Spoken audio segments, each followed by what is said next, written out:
ॐ वक्रतुण्ड महाकाय सूर्यकोटिसमप्रभ निर्विघ्नं कुरु मे देव सर्वकार्येषु सर्वदा। ॐ श्री महागणपतये नमः। ॐ श्री गुरुभ्यो नमः। हरिः ॐ। सदाशिवसमारम्भां शङ्कराचार्यमध्यमाम् अस्मदाचार्यपर्यन्तां वन्दे गुरुपरम्पराम्। अस्मद्गुरुभ्यो नमः। श्रुतिस्मृतिपुराणानाम् आलयं करुणालयं नमामि भगवत्पादं शङ्करं लोकशङ्करं। शङ्करं शङ्कराचार्यं केशवं बादरायणं सूत्रभाष्यकृतौ वन्दे भगवन्तौ पुनः पुनः। ईश्वरो गुरुरात्मेति मूर्तिभेदविभागिने व्योमवद्व्याप्तदेहाय दक्षिणामूर्तये नमः। ॐ श्री मेधा दक्षिणामूर्ति स्वामिने नमः। ॐ सहनाववतु सहनौ भुनक्तु सह वीर्यं करवावहै तेजस्विनावधीतमस्तु मा विद्विषावहै। ॐ शान्ति शान्ति शान्ति। हरिः ॐ। श्री गुरुभ्यो नमः। हरिः ॐ। ॐ पार्थाय प्रतिबोधितां भगवता नारायणेन स्वयं व्यासेन ग्रथितां पुराणमुनिना मध्ये महाभारतम् अद्वैतामृतवर्षिणीं भगवतीम् अष्टादशाध्यायिनीम् अम्ब त्वामनुसन्धदामि भगवद्गीते भवद्वेषिणीम्। यं ब्रह्मा वरुणेन्द्ररुद्रमरुतः स्तुन्वन्ति दिव्यैस्तवैः वेदैः साङ्कपदक्रमोपनिषदैः गायन्ति यं सामगाः। ध्यानावस्थितदद्गतेन मनसा पश्यन्ति यं योगिनः यस्यान्तन्न विदुः सुरासुरगणाः। देवाय तस्मै नमः। Namaste once again, everyone.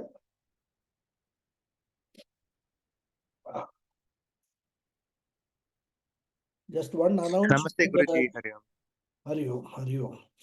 Today we will have to skip the satsang, the question answer session, because at 9:30 I have to leave immediate 9:30 my time. Immediately for a temple. Some puja is there. So whatever questions that you have got, please make a note of it. Next week we will take up all the questions together. Okay. So that's what I wanted to announce right in the beginning of the class. Okay, we will now start. Yogi yunjita satatam atmanam rahasi sthitah ekaki yata chittatma nirashira parigrahah. So after discussing the general preparations for meditation, we are now discussing the special preparation which need to be made before sitting for actual meditation. So as we saw in the last class, this special preparation, which are called Antaranga Sadhanani or Vishesha Sadhanani, consists of 8 stages, or you can say 8 aspects. They are Deshaha, the place of meditation; Kalaha, time of meditation; Asanam, suitable seating arrangements; Sharira Sthitihi, proper sitting posture; Pranasamyam, balanced and even breathing; Indriya Nigraha, mastery over control of sense organs; Mano Nigraha, mastery or control over the mind; and Buddhi Nishchayaha, conviction regarding the necessity and utility of meditation. So, when with this conviction you sit in meditation, withdraw the sense organs, withdraw the mind, Now you are fully available for actual meditation. Mind you, these are only preparatory steps. These are not meditation. They are specific preparation which we have to make. Now with this background, now we will see the verse. This 10th verse of the 6th chapter. Krishna begins the discussion. Yogi satatam yunjita. Here yogi means a person who is meditating, who is an integrated personality. He has made sure that he is fully prepared for meditation. So a meditator should satatam here means regularly, yunjita, practice meditation. Here the most important operative word is satatam. Meditation should be regularly practiced. It is not that, in fits and starts, where many people have this problem. They will start with all sorts of enthusiasm. But after some time, things get diluted. As Pujya Swamiji used to say, we are all Aramba Shura. Beginning we will do with a great, this thing, enthusiasm and fervor. But then over a period of time, it's just like, all these, what they call New Year resolutions, That should not be the case. Meditation should be regularly practiced. So regularity is very important and is insisted upon. That's why he uses the word satatam. Satatam has a meaning always. But here we have to slightly take a different shade of meaning, means regular. Always means it can be interpreted 24 hours you should sit in meditation only. So in order to avoid such an understanding, he say regularly practiced.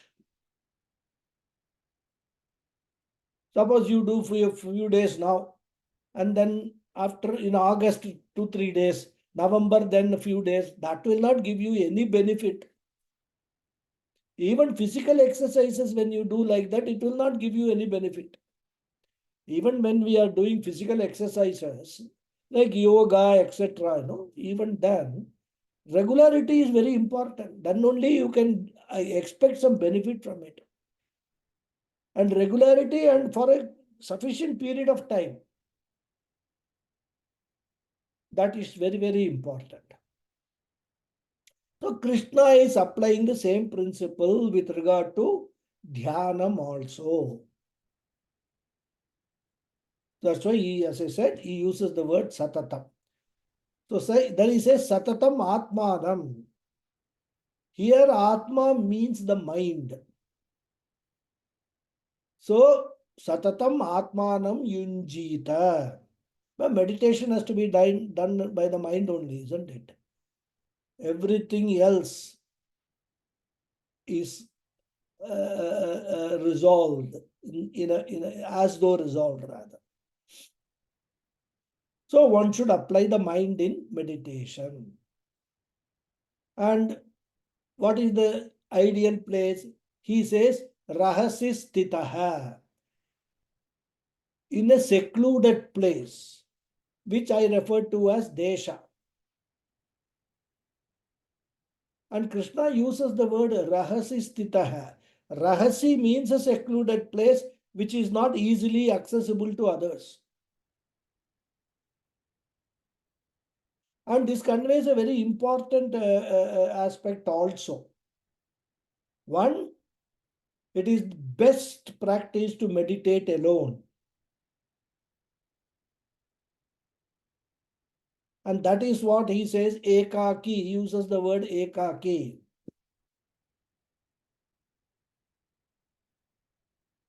Because sometimes, we are in the habit of doing things only when there is somebody else along with us. I have seen people going for morning walks. they will look for a few friends. Only when they are all get together, they will go for a walk. Otherwise, on their own, they don't get motivated to go and walk alone.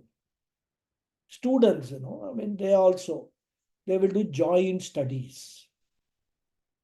But whether meditation should be done jointly, Krishna is saying, no, don't attempt that. Do not have another person, because the other person may distract you. Therefore, ekaki san rahasi stitaha. And another aspect which Krishna doesn't touch upon, but we need to bear in mind, is the appropriate time for meditation. And we should supply satvika kale yunjita.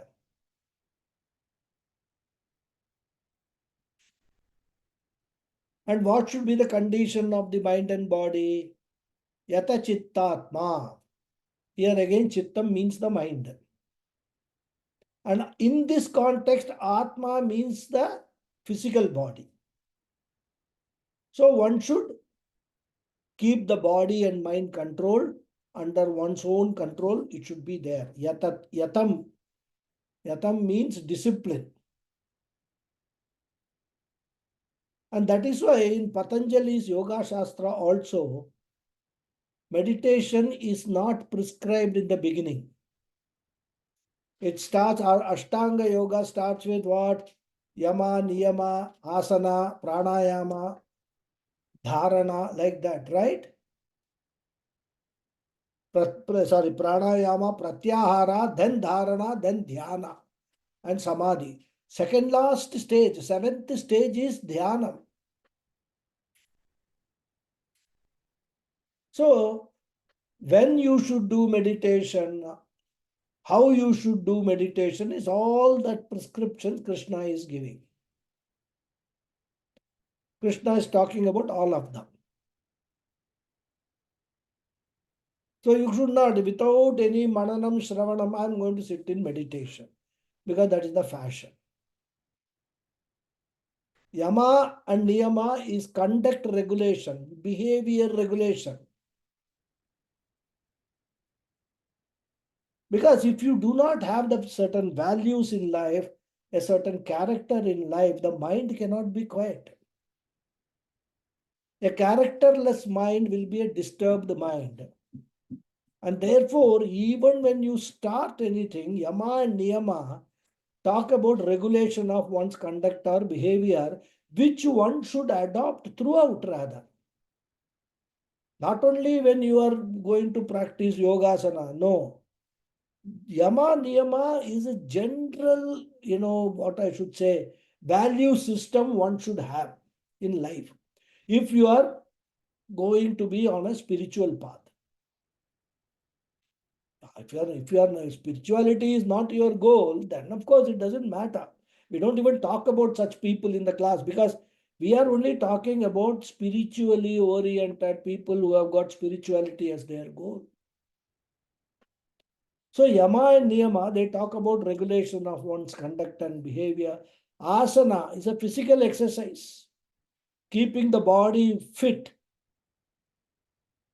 And that is again very important.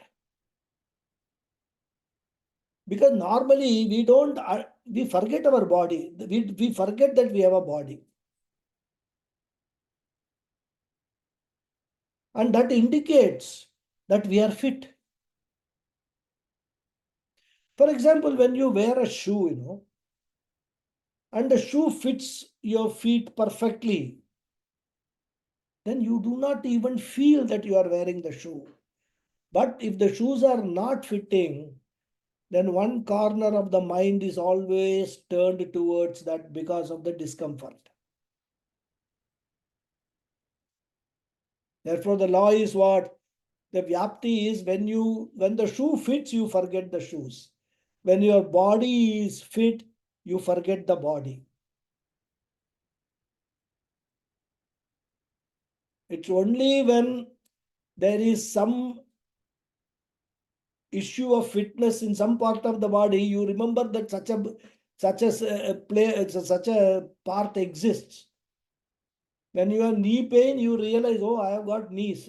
Otherwise, when normally day to day climbing stairs, climbing down, walking, jogging, all that, you don't even realize that you have got knees, isn't it? So, whenever any part becomes unfit, it reminds you, I am also existing. And therefore, asanas are prescribed in the Ashtanga Yoga so that your body is pliable, healthy, and fit. So that when you sit for 45 minutes or 20 minutes or even 1 hour, even 5 minutes, one can sit in one posture without wriggling. Otherwise, you sit down, we see so many youngsters these days, they are not able to sit down on the floor even for 5 minutes. It's a huge problem because they think fitness is going to gym and all that. Even if they have been doing that, still they will be able to sit on the floor. But because of a lack of physical exercise, the muscles and all become very, very hard, and then starts paining when you sit on the floor. And therefore, asana is for physical fitness, and that is indicated here, yata chittatma. May you keep your body by practicing yogasana or some exercises. Yeah, yogasana is a very wonderful system. So only for the last 10 years after this government has come, that it is getting some recognition all over the world. I mean, I would not say recognition was there amongst few people, but now popularity has also increased. Even many medical institution, yoga is made an integral part of the treatment. Not only asana, pranayama. I am told that in some of the jails also, the convicts, they have regular yogasana program and all that. Because if you look at it, a person takes to crime because of lot of mental disturbances. Violence is a direct result of mental disturbance. So it is, if you treat those people through yogasana and all that pranayama, calm down their mind, it helps them and it helps the society also.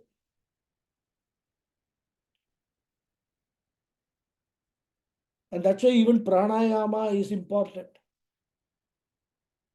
And thus asana and pranayama help me in keeping the body fit and under my control. All these are indicated by yata chittatma. Then he says nirashihi. Ashihi means desires.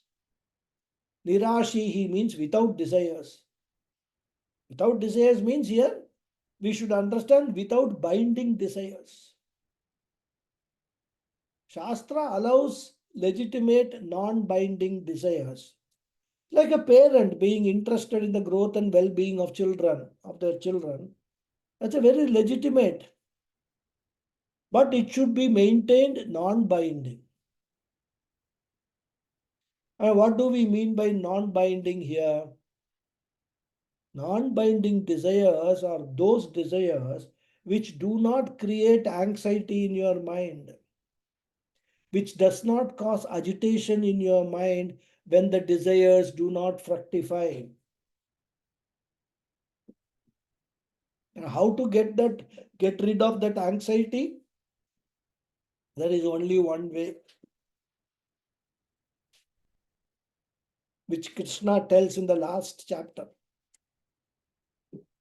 Sarvadharman parityajya mamekam sharanam raja.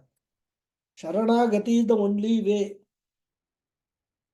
Tell the Lord, you are praying every day. Tell the Lord, please take care of my children. I will do what I should and what I can within my means. But ultimately my children's future is not totally under my control. There is society, there is a college friend circle, school friend circle, other friend circle, there is TV. Now these days there is mobile phones, lot of things, good and bad access is there for children, especially when they are in the formative years, very impressionable mind. You can't control everything. So many extraneous influences are there. And over and above that, the child itself has got its prarabdha.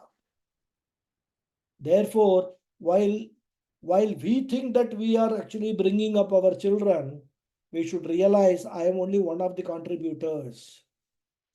I am not the controller of the future of my family members. Therefore, I will contribute my best and leave the rest to the Lord. If you have such an attitude, then my desires are non-binding desires. And non-binding desires are non-toxic desires. A toxic desire is a disturbing desire which leads to mental disturbances, agitations, anxiety, worry. And therefore, Krishna says, at least during the time of meditation, for that, whatever be the time, 15 minutes, 20 minutes, or 1 hour, whatever that, surrender all your desires at the feet of the Lord so that you have a calm mind.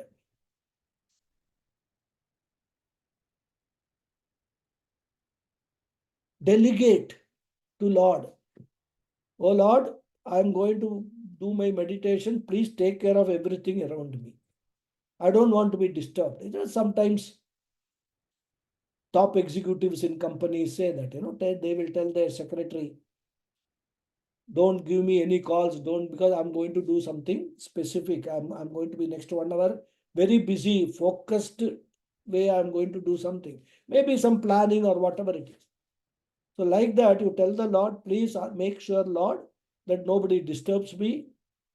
No desires enter my mind. No binding desires enter my mind. Take care of everything. And then aparigraha, he says. Parigraha means possession. Aparigraha means non-possession. What does it mean? See, Shastra always emphasizes a simple living and high thinking. The high thinking always goes with simple living. And why do we say that simple living is required for high thinking? Because if it is a very luxurious living, then there are so many possessions with me. And naturally, the mind is bothered about their maintenance. Yoga is always followed by kshema. Yoga is acquiring possessions. Kshema is safeguarding them. In fact, if you analyze all our anxieties, worries in life, desires in life, are only for these two things. Yoga, accomplishment or gaining possession, acquisition, etc. And kshema means maintenance, protecting them. So either I am worried about getting things or I am worried about maintaining things. Shastra says reduce both of them. Reduction of yoga, reduction of acquisitions is called nirashihi. And reduction of kshema, the worries, need for protecting or retaining whatever you are possessing, aparigraha. Therefore, on the one hand, you reduce your desire to gain more and more possession of things, and that will automatically lead to reduction of kshema. Lesser things you have got, simpler your life and worryless life. That is why in the tradition, as per Shastra, I'm telling, sannyasis are the simplest life. A sannyasi will only have one set of extra clothes, kaupinam, and the whatever is the dhoti and one upper cloth. That will be in one small bag which he will be having, and he may at best have one mala, japa mala, and also probably some vessel kind of a thing, some container for food eating. That's it. That's all a sannyasi's possession. He doesn't bother.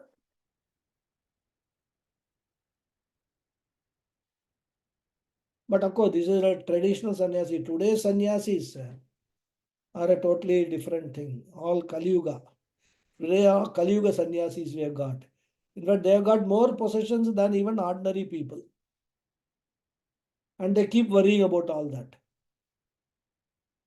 Anyhow, let us go ahead. When these talks, always very attractive to go away from the main topic. So, aparigraha. And that's why, Adi Shankara defines aparigraha as sannyasa.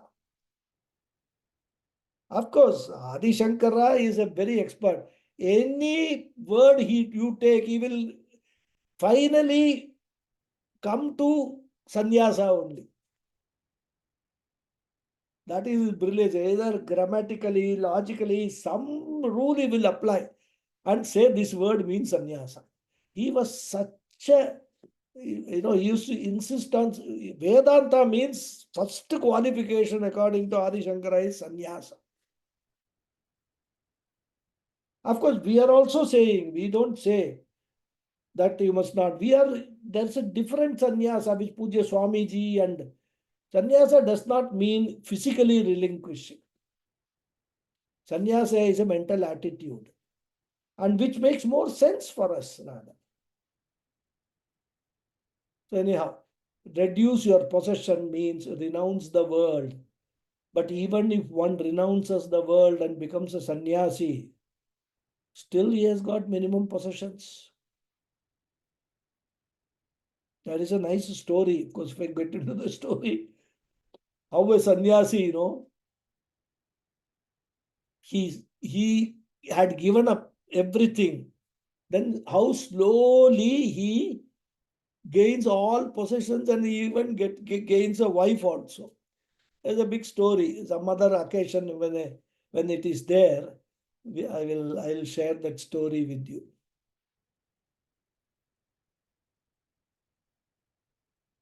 Because as I said, earlier times sannyasi, they will have a paduka, that something to the footwear rather.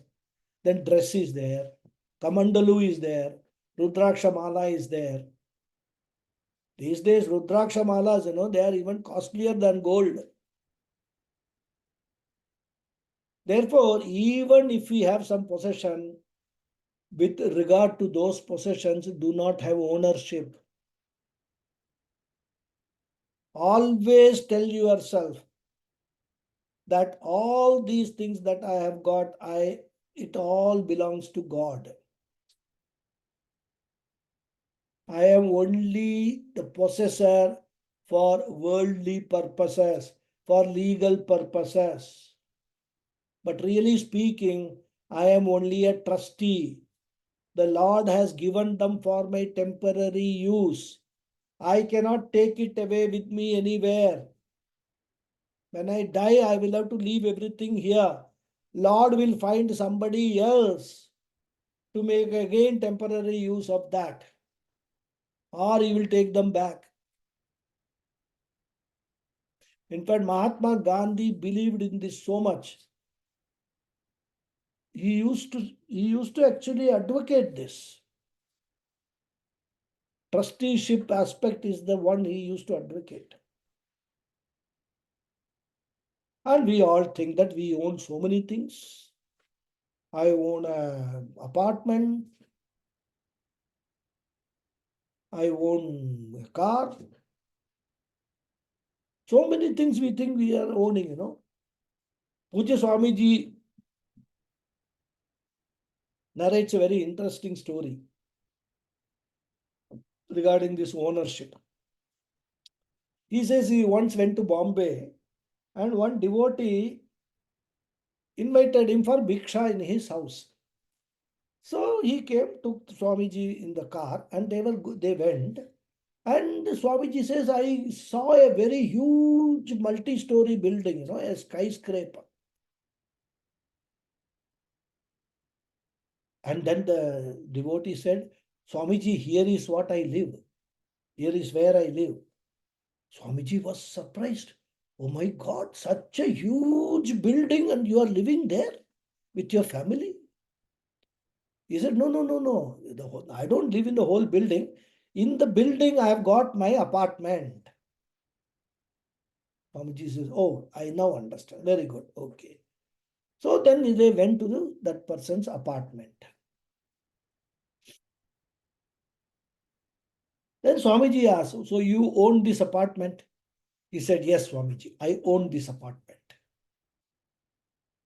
So the floor that is there, you own that floor also? He said, sort of own, because my floor is the ceiling of the person who is in the apartment below my apartment. So basically you can say that he also owns that portion of concrete, which is a floor for me and which is the ceiling for the other fellow. So Swamiji asked him, so that must be the same case with your ceiling also. So you don't own the ceiling also, isn't it? You don't own the floor exclusively. You don't own the ceiling also, because that is the floor of the person living above you. He said, yes, Swamiji, that is correct. And Swamiji said that, then I also think that you don't own any of the walls exclusively, because your wall is the wall of your neighbor also, isn't it? There's only a single wall which separates, so you can't claim exclusive possession to that wall. He said, that is also true, Swamiji, because my right side wall is the left side wall of my neighbor, and my left side wall is the right side wall of the neighbor. Then Swamiji asked him, no, I don't understand. You don't own the ceiling, you don't own the floor, you don't own the walls. What do you own then? And you say you are a owner of this flat.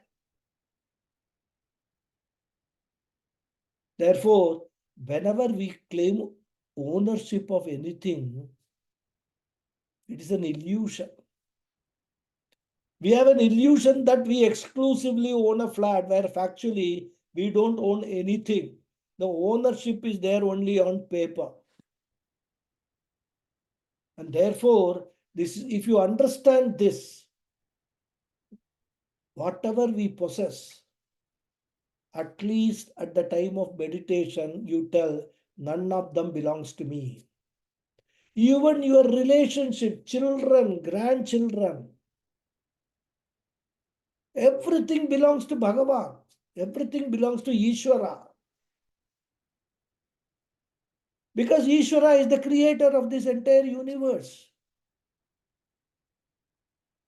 It is because of the grace that I have received from Ishvara that I am given an opportunity to be with them for a certain period of time. In fact, my family and all, children, grandchildren are given to me for what purpose? For me to learn the art of loving. So unless I have the opportunity, how will I learn? Therefore, the Lord wants to train me in the art of loving. And therefore, there are children, everyone is a children of God, temporarily given to me, but they do not belong to me. Therefore, aparigraha, reduce possessions, reduce ownership with regard to everything around you. Even with regard to the minimum possessions, also give up the sense of ownership. Develop the idea of trusteeship. Mind you, these are all preparation for meditation. Actual meditation has to follow once these conditions are taken care of.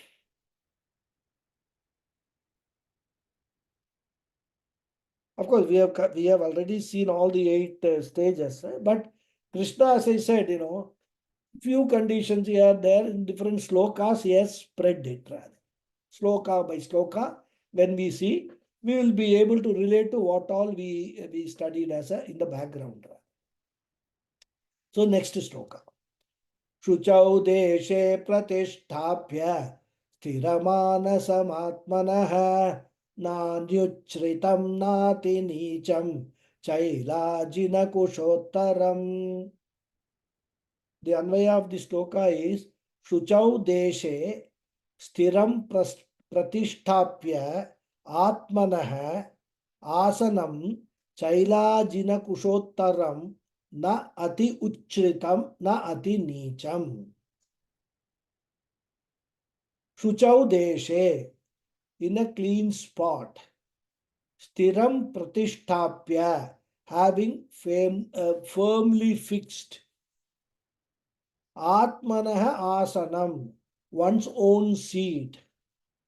Chaila Jina Kushottaram, which consists of a cloth, a skin, and kusha grass. In fact, deer skin and a kusha grass, one over the other. Na ati uchritam, and which is neither too high, na ati nicham, nor too low. So here the other requirements Krishna is prescribing is meditation should be done in a clean spot. And one should firmly fix one's seat, which consists of a cloth, a deer skin, and kusha grass, one over the other, and which seat is neither too high nor too low. So the place of meditation, how the seat of meditation is talked about. So Shuchau Deshe Pratishtapya. We have seen in the previous sloka, he said what? Rahasistita. In a secluded place, you must sit. Now he gives another condition for the place of meditation. Shuchau Deshe Pratishtapya. As I told you, Krishna has not systematically arranged. Of course, we have done that. Thanks to Swami Paramarthananda ji. So we know the whole thing we know now in our mind. Now we are only trying to understand it better in the context of the slokas. So in the previous sloka, he gave one idea regarding Desha. And here he is giving another idea.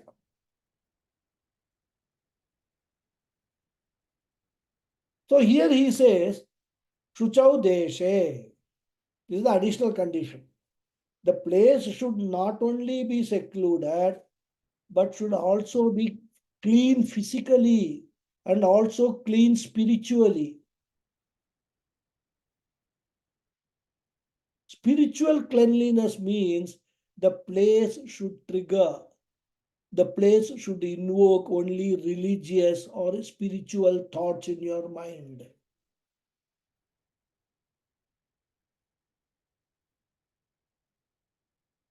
Because, many these kind of calendars and all come, because you don't go to need to the extreme, even with beautiful sceneries and all that.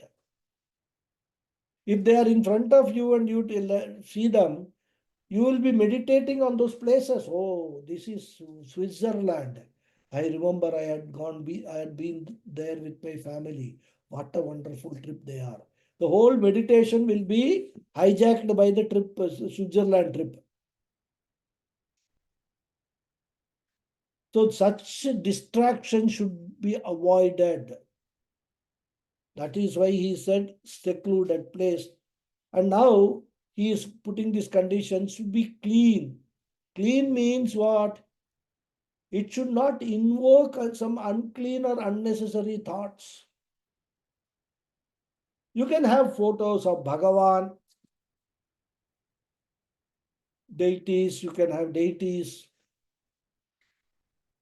So it could be even a naturally sacred place, like a bank of a river, or even a seashore, tranquil places, early morning. So choose either a naturally sacred place or choose an artificially sacred place. Yeah, any place can be made artificially sacred by, lighting a lamp, lighting an agarbatti, keeping the photos of Mahatmas or Devatas, etc., keeping religious books and spiritual books like Bhagavata Purana, Ramayana, Bhagavad Gita, writings of great people. All these things, that is why we have got an altar in every of our home where we maintain the cleanliness, purity of that place.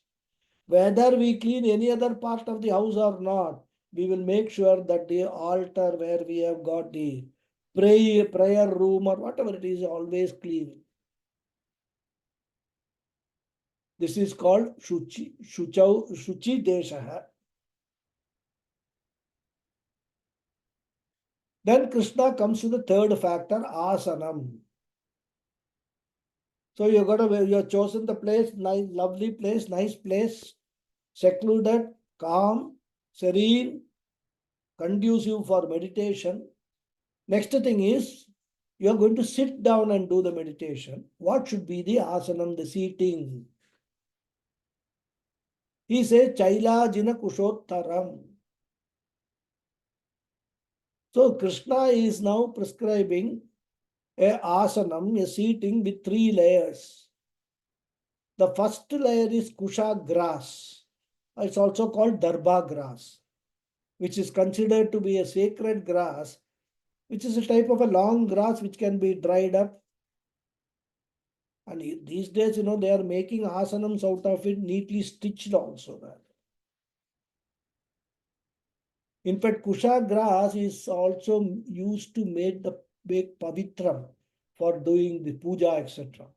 Because it is said that kusha, if you wear that kusha grass, any negative forces which come and attack your body, that kusha grass has got. It is just like they have got on the top of the towers, high-rise buildings, what they call lightning conductors. They have got. So this kusha grass is like a lightning conductor. It will absorb all negative energies and then pass it away. I mean, keep you safe from those negative energies. That's the importance of wearing the pavitra made of kusha grass or darba grass, as we say. And according to the tradition, kusha grass can give concentration also because it has got a sharp edge symbolizing sharpness and convergence. That's why, in Sanskrit there is an idiom, kushagra buddhi. Somebody is very brilliant, right? So many examples are given, so many comparisons, Like I said the other day, karpura buddhi, camphor like intellect. Whatever you tell, immediately, it will catch. Similarly, kushagra buddhi, an intellect which is sharp like a tip of a kusha grass. Kusha agra means the tip of kusha grass.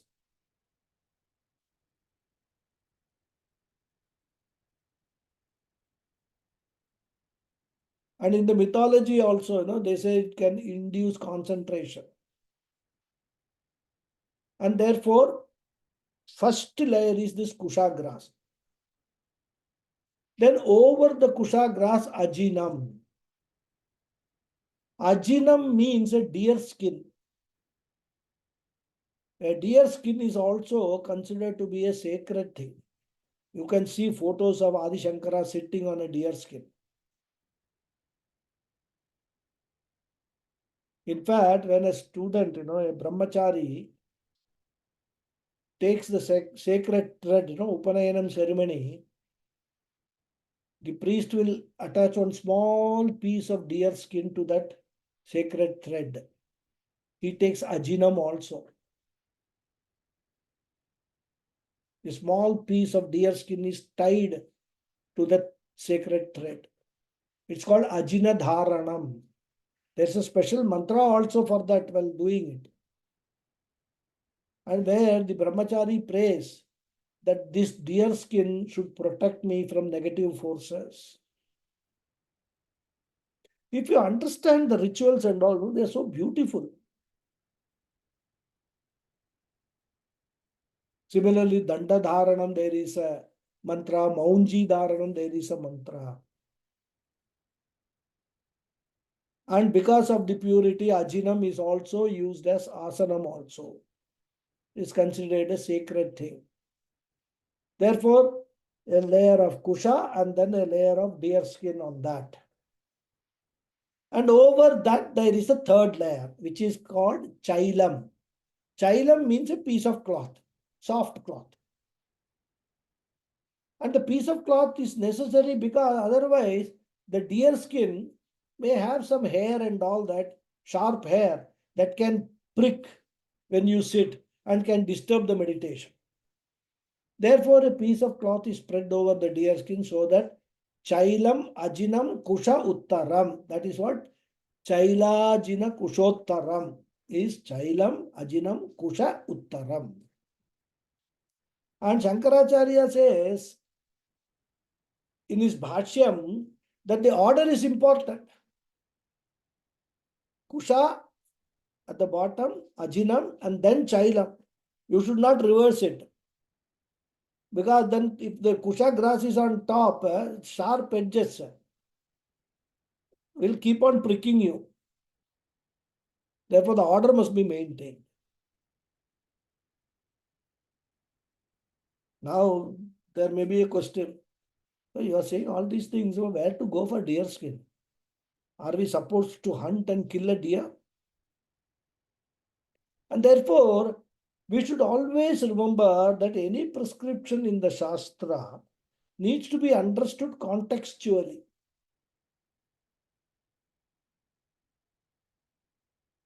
Olden days, there was not much difference in the living between animals and human beings.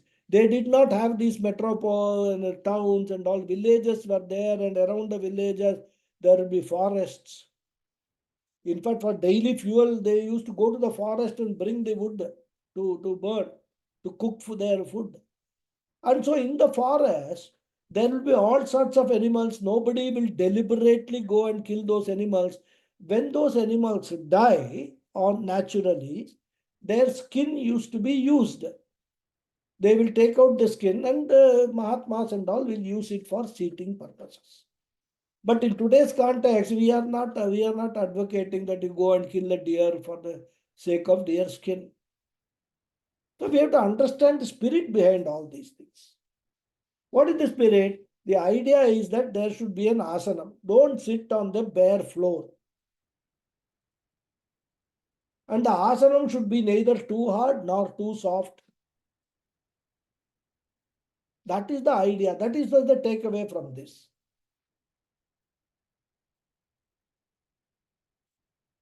So it is not necessary that everything should be followed to a T kind of a thing. Go and bring kusha grass, deer skin, cloth, etc. No, not necessary. And where should this asanam be fixed? He says, Nanyuchritam nati nicham. It should not be too high and it should not also be too low. If it is too high, when you are meditating, there is a risk of falling. Or your legs could be dangling, in the air rather. And if it is too low, insects, worms, etc. may come.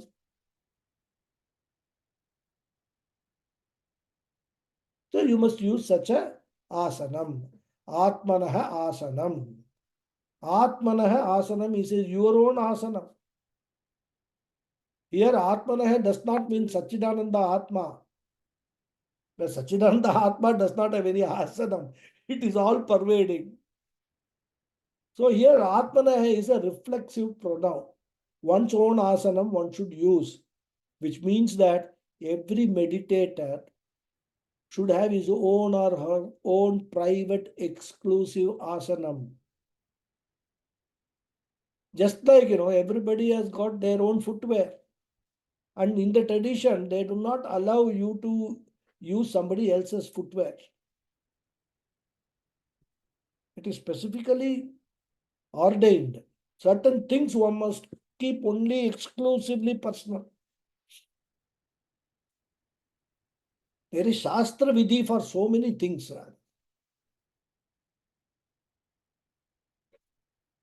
Then there is another important aspect relating to the asanam. He says, Stiram Pratishtapya. May you fix the asanam firmly. Why firmly? Because if you use a shaky asanam, it may start shaking after some time, and your meditation also will become shaky. All the while, your focus will be how to manage to sit firmly on a shaky asana. So Krishna says, do not choose such a asana. It should be stiram, steady. So three things in this sloka.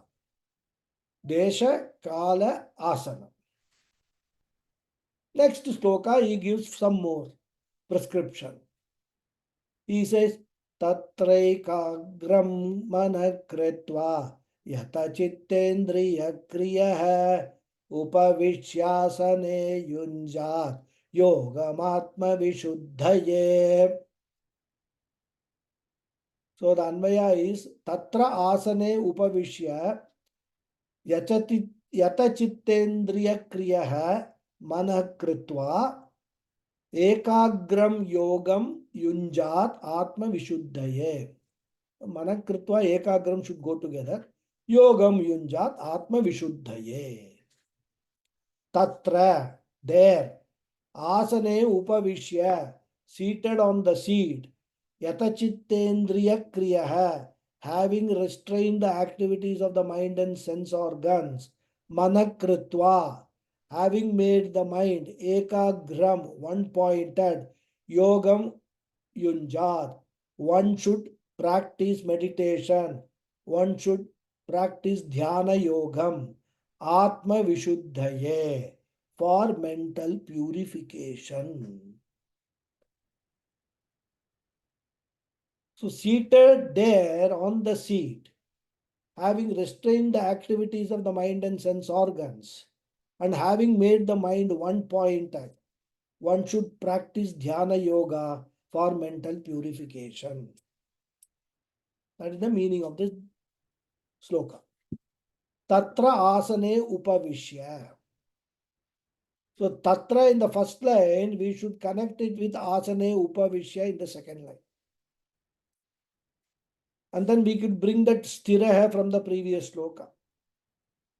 So after fixing the asanam firmly, one should be seated, upavishya, on the asana. Tatra asane upavishya. Yata chittendriya kriyaha. One should withdraw physically and also mentally from all activities. Here chittam means the mind, indriyam means sense organs, both jnanendriyam and karmendriyas, organs of action. Kriya means their functions. Yata means restrain. So one should deliberately, consciously restrain the mind and also the sense organs. One should give an auto suggestion to your own mind. See, now I have got an appointment with myself. In my busy schedule, I keep appointment with so many people. And suppose in one appointment, say I am having a, let's say, a official call. This is these days working from home. Meetings are all held on phone calls. So you are in a meeting. Then somebody comes, knocks at the door. He wants to come and ask you something. What do you do? We will ask them to wait. We'll say, I'm in a meeting, please wait. There we are very strict and particular, isn't it? Similarly, here also you tell your mind, this is my time. Meditation is my time. I want to be exclusively in a meeting with myself. All along, I have time for everything else in life, but I am not taking interest in myself. Therefore, for the next few minutes, I am withdrawing from all activities and also all thoughts in the mind relating to the activities. And having withdrawn the mind from the world, what should I do? My aim is not to make the mind still and thoughtless. Having withdrawn the mind from all other objects, I have to direct my mind towards the chosen object of meditation.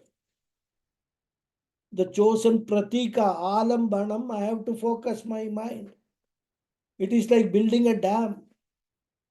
I stop the river water from being wasted by flowing into the ocean.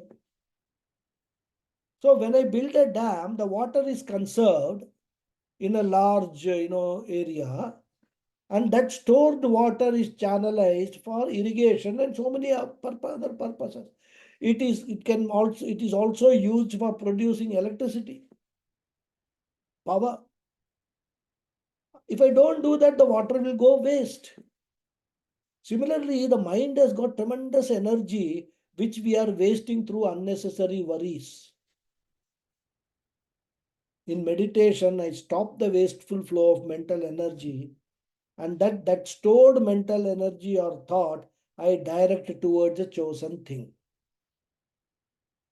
Therefore, Krishna said ekagram, by converging the mind. Meditation is like a lens. When the sun rays are traveling parallelly, they do not have that much energy. But when you use a lens, all the beams of sunlight are converged on a point, and then the energy is so much that it can create fire, it can burn an object. What an ordinary sunlight cannot do, the converged sunlight can.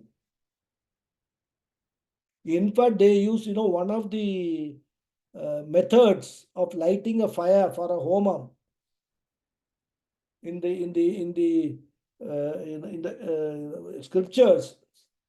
In fact, there are two methods they used to use.